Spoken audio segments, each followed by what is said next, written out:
Methods of studying proteins.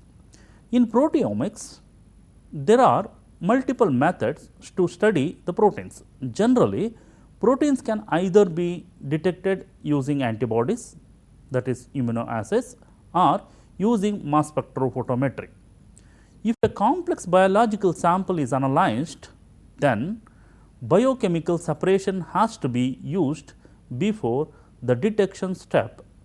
There are too many analytes in the sample to perform accurate detection and quantification. Protein detection with antibodies, that is the immunoassays. Antibodies to a particular protein or to their modified forms has been used in biochemistry and cell biology studies.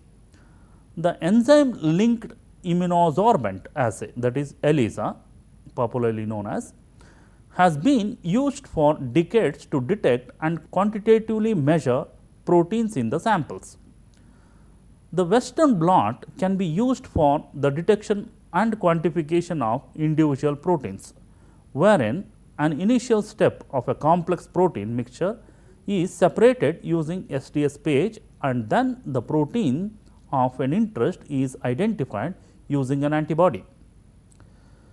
Antibody free protein detection. While protein detection with an antibody are still very common in molecular biology, also other methods have been developed that do not rely on an antibody. These methods offer various advantages. For instance, they are often able to determine the sequence of a protein or a peptide. They may have higher throughput than the antibody based, and they sometimes can identify and quantify proteins for which no antibody exists. The third one, mass spectrophotometry and protein profiling. There are two mass spectrophotometry based methods currently used for protein profiling. The more established and widespread method uses high resolution two-dimensional electrophoresis to separate proteins from different samples in a parallel, followed by the selection and staining of differentially expressed proteins to be identified by mass spectrophotometry.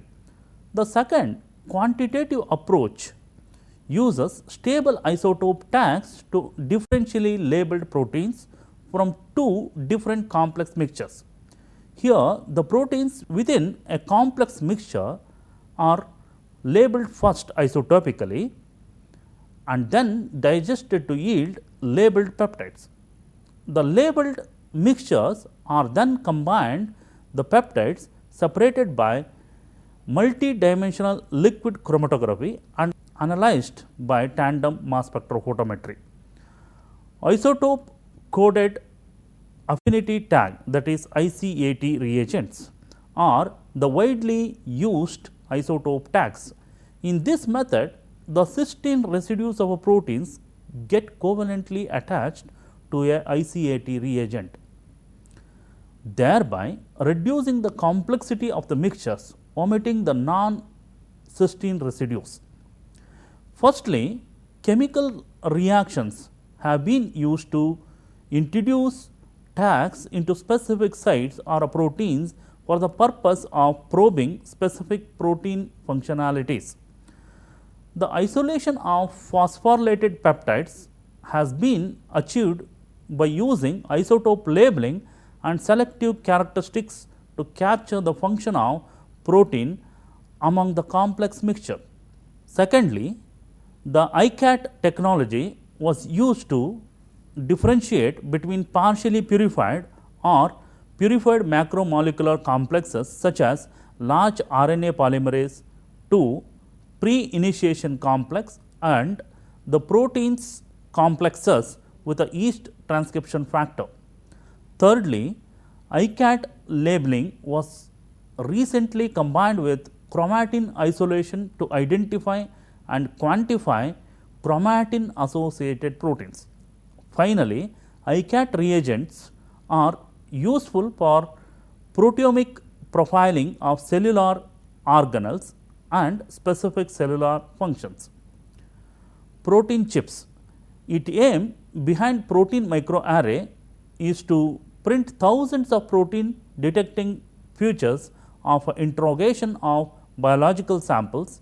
Antibody arrays are an example in which a host of different antibodies are arrayed to detect their respective antigens from a sample human blood. Another approach is the arraying of multiple protein types for study of properties like protein DNA, protein-protein and protein ligand interactions. Reverse phase protein microarrays. This is a promising and newer microarray application for the diagnosis, study and treatment of complex diseases such as cancer. The technology merges with laser capture microarray dissection, that is LCM, with microarray technology. To produce reverse phase protein microarrays, in this type of microarrays, the whole collection of protein themselves are immobilized with the intent of capturing various stages of diseases within an individual patient. When used with a LCM, reverse phase arrays can monitor the fluctuating state of proteome among different cell population within a small area of human tissue. This is useful for profiling the status of a cellular signaling molecule among a cross section of tissues that includes both normal and cancerous cells. This approach is useful in monitoring the status of key factors in a normal prostate epithelium and invasive prostate cancer tissues. LCM then dissects these tissues and protein lysates were arrayed onto nitrocellulose slides which were probed with specific antibodies.